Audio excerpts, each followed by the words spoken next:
Kampala, the city of 7 hills, has sustained attraction beyond the 80s. From the British colonial rule and settlement in centers such as Nakasero Hill, Asian settlements profoundly in Old Kampala and Nakasero, and now to what many Ugandans from all tribes and corners term as an economic sanctuary, settling in shanty suburbs such as Mbuya, Katwe, Ndeba, among others.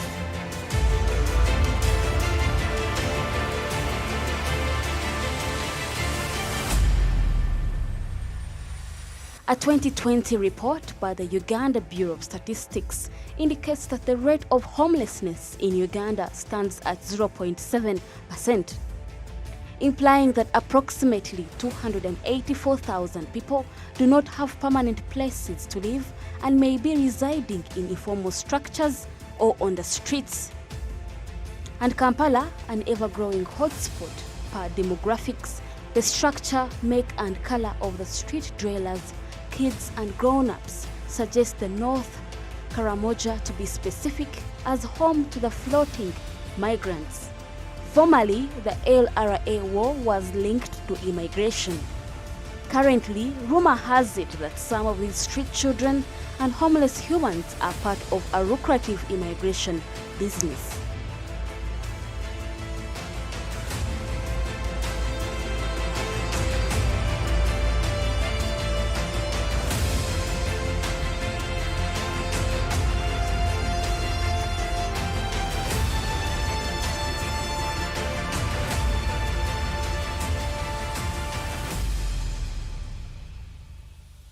The phenomenon has persisted. A surge of beggars, displaced and pauperism have been normalized.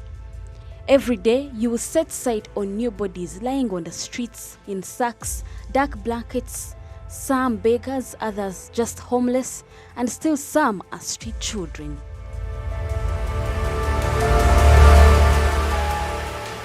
To contextualize this, a report prepared by the National Habitat Committee depicts the gravity of the situation, affirming a steady rise in suburbs since the late 80s, partly responding to migration, refugee crisis and unemployment. Street children comes from that kind of trend, the migration of refugees from affected areas, either due to climate change or conflict. So many of them want to gain refuge within cities like Kampala City. Many would assume a direct link to the city. Namaiba Bus Park certainly came to our minds in an attempt to follow the trail and uncover the origins of these street dwellers. Surprisingly, transit by bus doesn't work. All new entrants prefer the safety offered by lorries and trucks. Them, I think they were issued by the government, at times by other people. Even recently we had cases saying most of these street children use buses when they are coming from Karamoja, Kabong, Kotido. But that's not how it is, because you've done our survey here in the bus terminals. That's not how it has been. Most of these people realize that they use lorries, most especially these lorries are carrying charcoal and food stuff when they are coming to Kampala. And at first, before, we used to know that, we used to think that these people are using these buses and they get off on the streets or on the roads, then they come within Kampala. But that's not how it has been. These street children, they normally come here in the bus terminals. We see them coming to the bus terminal at around 8 to midnight, bringing things, sending to their people in Karamoja, Kabong, Kotido. But for them, they don't use the buses.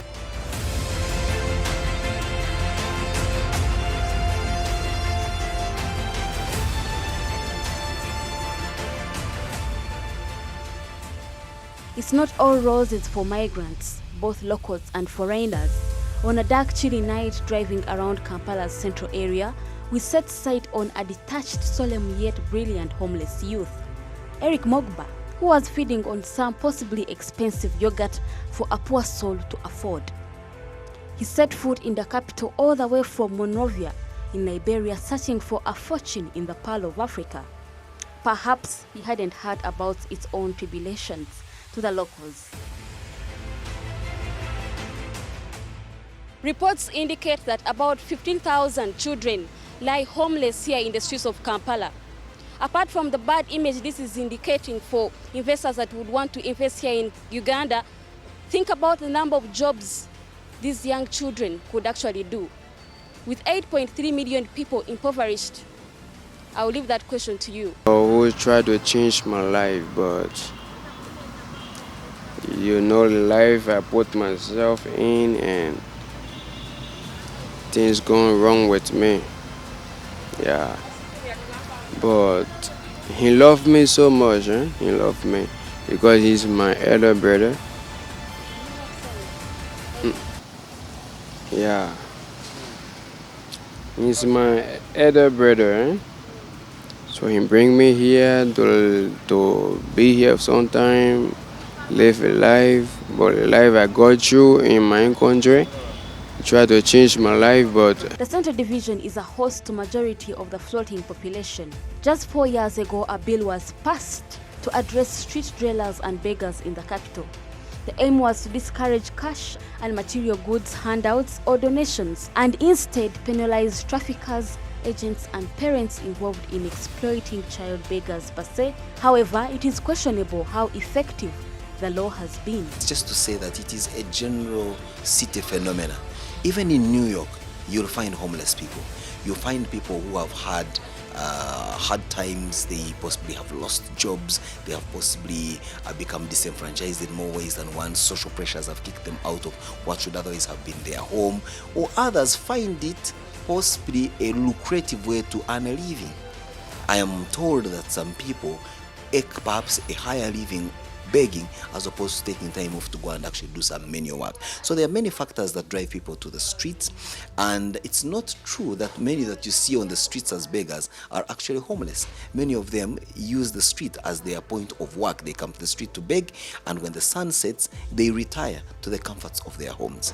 So it's a mixed grill. Of course, we also have some homeless people who we find spending the nights on verandas of buildings and the like, and many a times some of them may be suffering from more than just one circumstance. Poverty is one of them, but others are a case of mental health.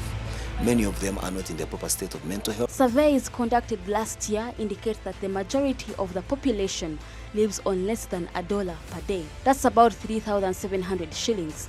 This is more than an African problem, and such, among other factors, has forced a surge in migration. Every day. Yeah, every day. But at daytime, I go down, I look for some little work, carry luggage for people, get 1,000-2,000, and I get food, support my habits, and whatever. So there are many factors that drive people to the streets, and it's not true that many that you see on the streets as beggars are actually homeless. Many of them use the street as their point of work. They come to the street to beg, and when the sun sets, they retire to the comforts of their homes.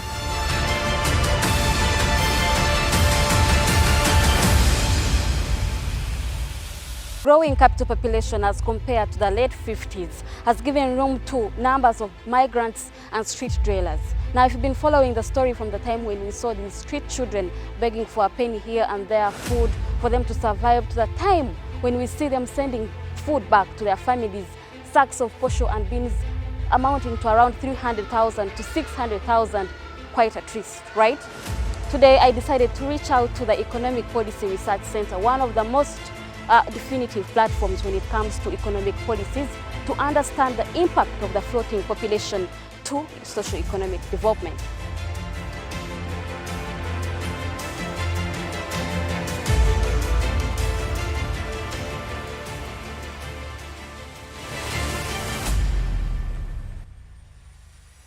Sustainable to stay on the streets begging, especially for young, very young teenagers, young adults, some are toddlers, 3, 4, 5 years. Is this sustainable to start your life begging, even though you're making $1 million a day?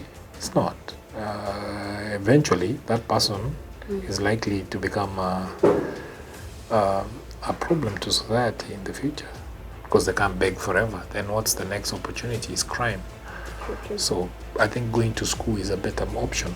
There is growing interest and questions about how sustainable Kampala's growing floating population is. In fact, majority comprised of young people and vulnerable groups like street dwellers, and government strategy to resolve the crisis, more so post-pandemic being criticized for lack of inclusiveness. There's people who are ending up living and staying on the streets. It is largely the way we've managed the pandemics and epidemics. The way we managed Ebola, the way we managed COVID-19 is one of the ways that has actually created a lot of homeless people. We came up with interventions where government didn't have any obligation. You impose a lockdown, and on the government side, you do not give yourself as government any obligation to ensure whether somebody gets food or not, to ensure whether somebody's business can be sustained or not, whether someone's livelihood can be sustained or not. You cut your coat according to your cloth. We are also concerned of the fact that Kampala's population has continued to grow. The city has also grown in size. It was originally on 7 hills. Now I'm sure the Kampala area spans more than just 7 hills. In fact, we are looking at the Kampala, the greater Kampala metropolitan area that takes into account of districts such as Wachiso and Mukono. So there is a huge growth and expansion of the city, both for commercial and residential purposes.